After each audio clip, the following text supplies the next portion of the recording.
Assalamualaikum warahmatullahi wabarakatuh. Bismillah ya, kita mulai. Saya awali dari sini ya. Saya tidak sengaja tadi membaca bukunya Catherine Rando tentang 7 tipe kepribadian. Salah satu di antara 7 ini tipe stoik. Nanti kita lihat ya, teman-teman ini kepribadian yang bagaimana. Jadi ada 7 tipe kepribadian. Yang pertama idealis, yang kedua realis, yang ketiga pragmatis, yang keempat visioner, yang kelima dissenter, yang keenam kuesioner, dan yang ketujuh stoik. Jadi ada 7 tipe. Sebenarnya banyak teori-teori semacam ini, tapi coba kita lihat yang versi ini ya. Nanti untuk bahan introspeksi kita, aku itu orang yang seperti apa? Yang nomor 1 orang idealis. Idealis itu orang yang punya keyakinan bahwa ada sesuatu yang harus dan pasti terjadi. Ini orang idealis. Hidupnya harus begini, harus begitu, itu orang idealis. Nah, orang seperti ini itu bagus, tapi kadang-kadang dia jadi rentan. Ketika cocok dengan idealismenya, itu dia terus mudah dipengaruhi. Dalam rangka mewujudkan idealismenya itu dia jadi rentan. Kadang-kadang mudah tertipu, mudah dipengaruhi.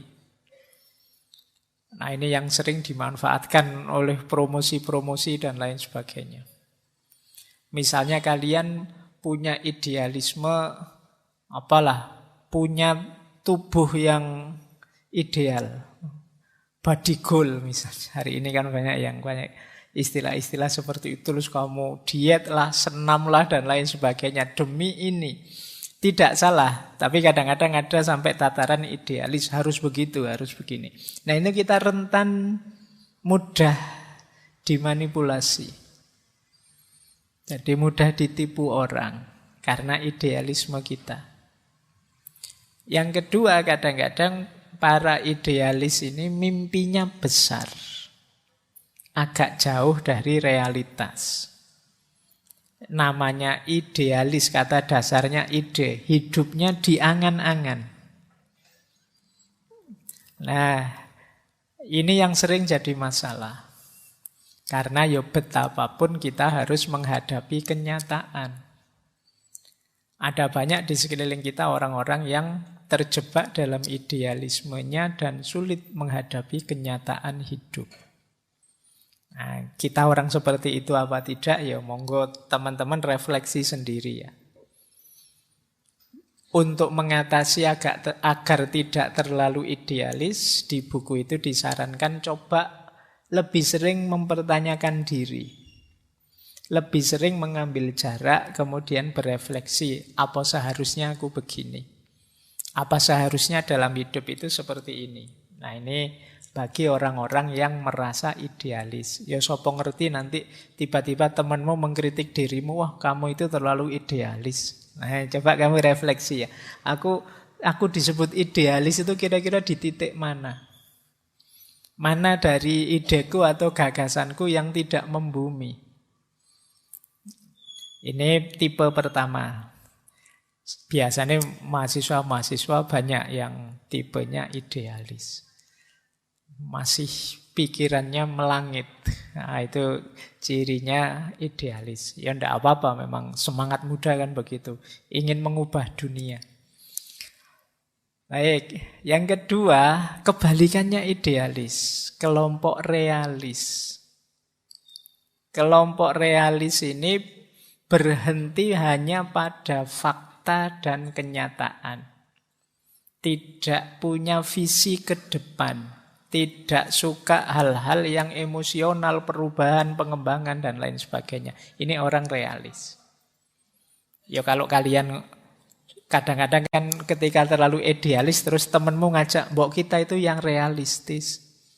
Nah, tapi kalau kebablasan realistis kita jadi orang realis. Orang realis itu ya wis pokoknya hidup ini lihat saja kenyataan apa adanya dan terima. Nah, orang realis ini kesulitannya orang-orang semacam ini berhenti pada fakta. Berhenti pada kenyataan. Dia tidak punya mimpi besar. Jadi hidupnya ya sudahlah, hidup mengalir sajalah, diikuti saja kenyataan hidup.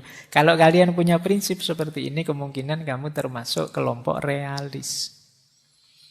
Diterima saja kenyataan kalau kita itu situasinya begini, kalau kita itu dari banyak sisi menyedihkan, mengenaskan. Nah ini biasanya ciri-ciri cara berpikir seperti ini, cirinya orang realis. Kalau teman-teman punya gaya berpikir seperti ini, yo, ayo introspeksi ya. Bukan berarti hidup itu berarti kita tidak realistis, Pak. Yo yang realistis, tapi jangan berlebihan di situ.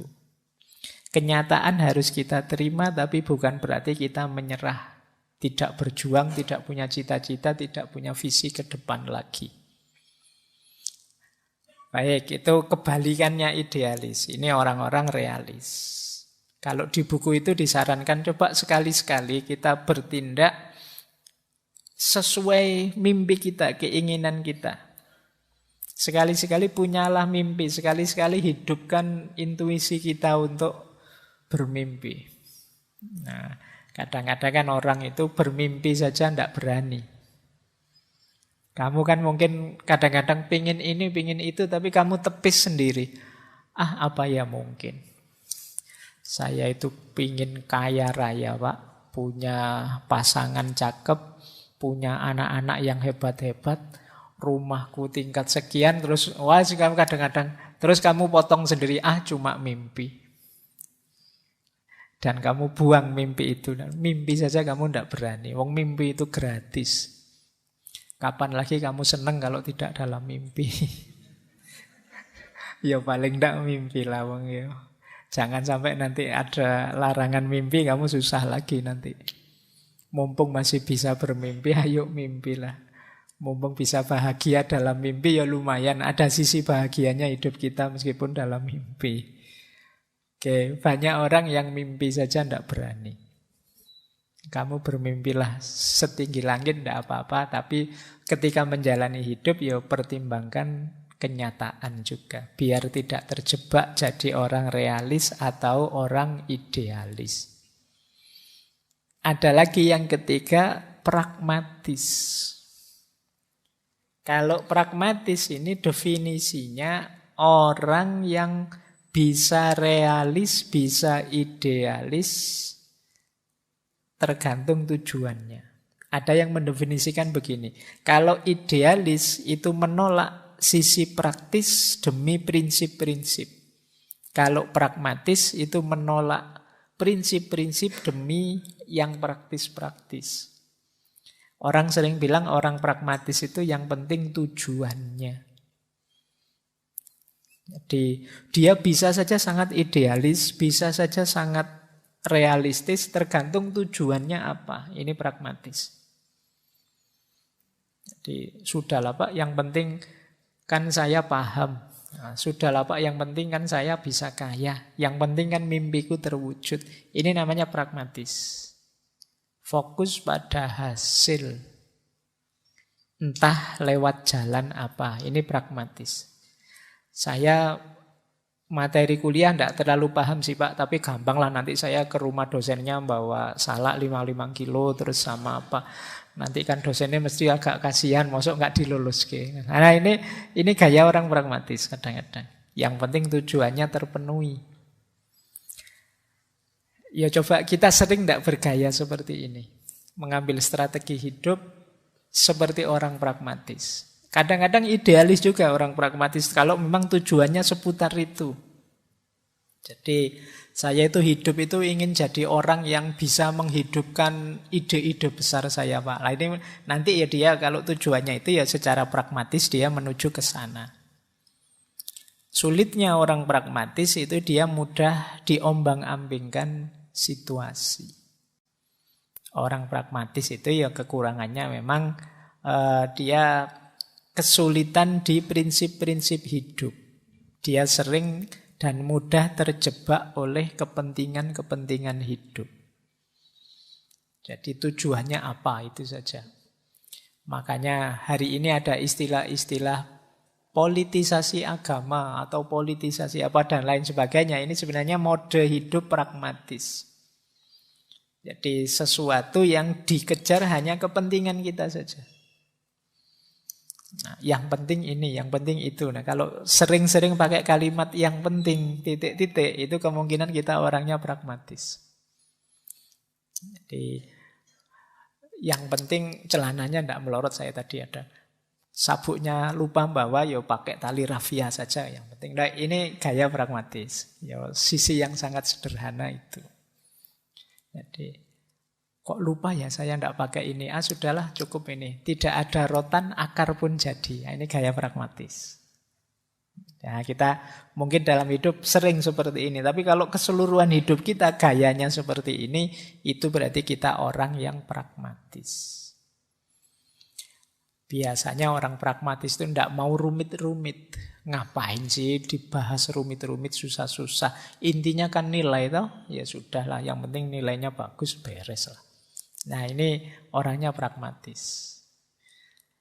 Jadi kuliah kok rajin amat, kan absen itu 75%. Yang 25 kan kita bisa bolos, santai saja lah. Ini cara berpikir yang pragmatis, yang penting kan bisa ikut ujian 75%. Nah ini tipe kepribadian ketiga. Biasanya ya suka, yang penting apa, pokoknya apa. Nah ini gaya pragmatis.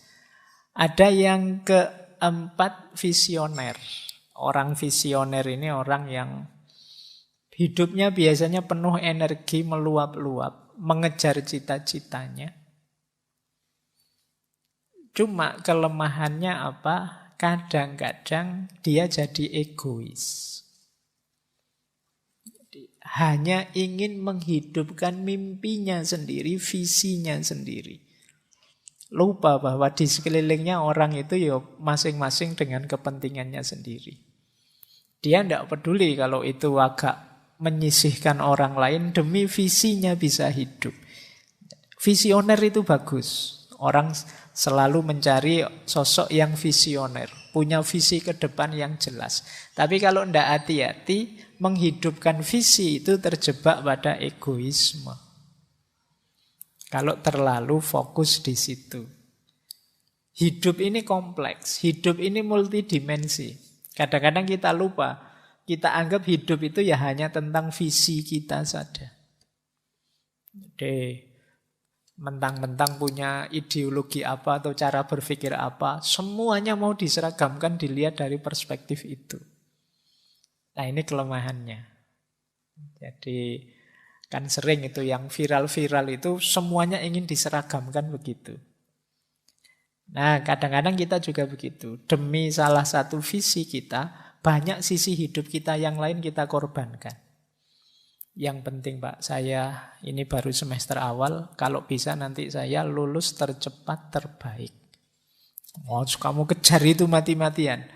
Dimensi hidupmu yang lain terbengkalai semua. Mungkin hidup sosialmu kering, kemudian kesehatanmu merosot jauh karena kamu melekan terus belajar biar IP-mu tinggi dan macam-macam. Ini sering terjebak di situ. Orang visioner itu. Kalau tidak hati-hati bablas. Tapi visioner bagus. Ya sesekali orang visioner ini kalau nasihatnya di buku itu, yuk agak membumi sedikit. Agak realistis sedikit. Khawatirnya kalau terlalu bersemangat, ya kalau cita-citamu terwujud, kalau tidak, kamu bisa stres. Hidup itu tidak semulus ceramah. Kalau ceramah sih gampang, saya ngomong kayak gini enak saja, tapi dijalani kan tidak sesederhana itu. Ini saya ngajak, yuk visioner, yuk bermimpi loh. Ya gampang saja kalau ceramah, tapi realitas tidak sesederhana itu. Ya kayak patah hati sejak kemarin kan kita kritisi, kita bahas begini begitu. Kamu tidak ngalami langsung sih enak saja bisa ketawa-ketawa. Yang ngalami yang tahu pahitnya, sakitnya. Nah, ya agak membumi lah meskipun kita punya visi besar dalam hidup. Ada lagi tipe pemberontak, dissenter. Tipe pemberontak ini tipe yang berpikirnya agak negatif. Menganggap pokoknya manusia itu palsu. Masyarakat itu tidak jujur. Dia ingin keluar dari sistem. Dia ingin out of box. Ini tipe pemberontak. Bagus karena dia kritis, tapi juga harus hati-hati karena biasanya orang yang menyendiri itu dapat label negatif dari masyarakat. Berarti mentalnya harus kuat. Pemberontak itu ya harus siap di stigma macam-macam. Kadang-kadang juga dia kehilangan banyak kesenangan hidup. Yang lain asik-asik ngopi, sini yang jungkir balik protes lah, dilaporkan polisi lah dan lain sebagainya. Tipe dissenter memang seperti itu polanya. Ya kalau siap mental ya ayo monggo. Nah sarannya kalau di buku itu yuk, iya sih memang ada banyak hal tidak beres dalam hidup ini, tapi hidup ini tetap indah kok. Jangan murung terus, jangan marah terus. Tipe dissenternya tipe orang-orang yang marah. Tipe orang-orang yang tidak puas dengan yang terjadi di sekelilingnya. Ya sekali-sekali hidup itu ya jangan begitu terus. Ya mungkin pada saatnya di timing yang tepat kita marah, kita protes, kita komplain. Tapi di saat yang lain ya kita menikmati hidup lah. Nah itu sarannya untuk yang dissenter. Terus ada lagi tipe kuesioner. Ini para filosof banyak yang seperti ini. Tipe kuesioner itu tipe yang skeptik, selalu ragu, bertanya dan mempertanyakan. Apa-apa ingin dia tahu sampai dalam. Bagus. Khususnya untuk mahasiswa filsafat yang belajar filsafat, dalam banyak hal kita memang perlu kedalaman. Tapi yo tidak harus semuanya diperdalam, nanti kamu capek, waktumu habis. Kalau kamu diskusi filsafat terus, ngopinya kapan? Santai-santaimu kapan? Tapi memang ada orang yang tipe kuesioner ini. Apa-apa ditanyakan. Diajak ngopi pun hakikatnya kopi itu apa kira-kira. Oh no. Jadi apa makna dari kebersamaan kita nongkrong di kafe ini? Misalnya, jadi apa-apa ingin dibahas dalam. Nah, di buku itu dijelaskan khawatirnya nanti kita melewatkan banyak hal. Kita tidak menikmati hidup. Jangan-jangan kamu asik diskusi filsafat, tidak sadar umurmu tambah. Sadar-sadar loh ternyata aku sudah jenggoten, temanku sudah punya anak semua. Aku masih sumpek dengan baca buku filsafat ini tidak selesai-selesai. Nah, banyak hal terlewatkan dalam hidupmu. Jadi ayolah sadari bahwa tidak semua hal harus didalami. Banyak hal yang ya memang hanya sampai di situ maknanya.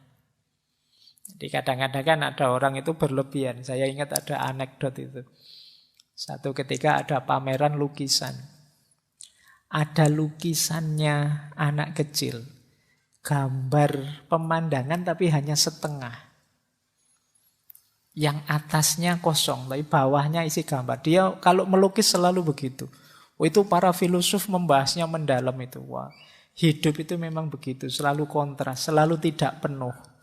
Tidak ada yang sempurna. Pokoknya maknanya membahas dalam. Begitu pelukisnya anak kecil tadi diwawancara, kenapa kok kamu ngelukisnya selalu setengah, ada filosofi apa? Dia jawabnya, karena saya tidak nyampe tangan saya, kanvasnya tinggi. Kanvasnya kan besar, jadi saya dapat gambar ya setengah. Jadi jawabannya sederhana, tapi sudah terlanjur muter-muter bahas sampai ruwet. Banyak hal yang ya memang hanya itu maknanya, tidak harus didalami terlalu rumit. Nah, Ini tipe kuesioner. Mungkin ada ya yang penggemar filsafat yang tipenya kuesioner. Karena terlanjur seneng dengan filsafat yang kayak Sokrates kemarin apa-apa dipertanyakan. Terus kamu jadinya bingungi dewe. Ono apa-apa ditanyakan. Ini hakikatnya apa ya Pak? Apa maknanya kira-kira mau ngaji kok hujan deras itu? Artinya apa? Ya kamu bahas ruwet-ruwet ya. Kalau mau ngaji hujan deras artinya kalau kamu naik motor ya pakai jas hujan. Kalau jalan kaki ya pakai payung. Kan sesederhana itu saja. Kok Pak Faiz datang hujannya terang? Ya kebetulan saja. Ya kadang maknanya kan jadi aneh-aneh. Biasa saja. Tidak banyak hal yang harus sampai kamu teliti sedalam itu.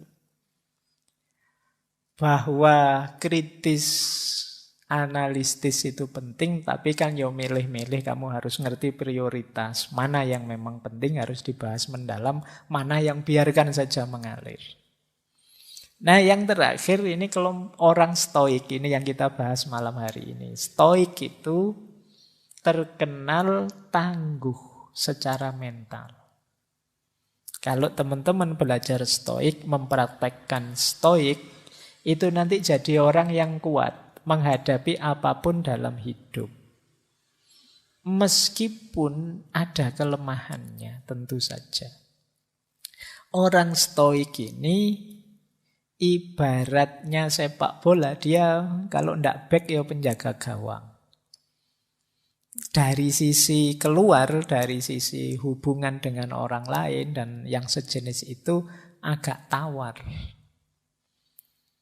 Jadi dia agak misterius. Emosinya tidak terlalu kelihatan. Itu orang stoik. Kita kadang menyebutnya, wah orang ini tenang sekali. Ya dari sisi itu kita baca dia orang tenang. Tapi dari sisi dia agak misterius, agak tidak kelihatan emosinya. Itu kadang-kadang membuat kita tidak nyaman kalau bergaul dengan orang kayak gini. Kita bergaul dengan orang yang kalau seneng tidak kelihatan, kalau sedih tidak kelihatan, kan tidak enak. Jadi kamu sudah ndagel capek-capek, dia biasa saja itu, tidak tersentuh.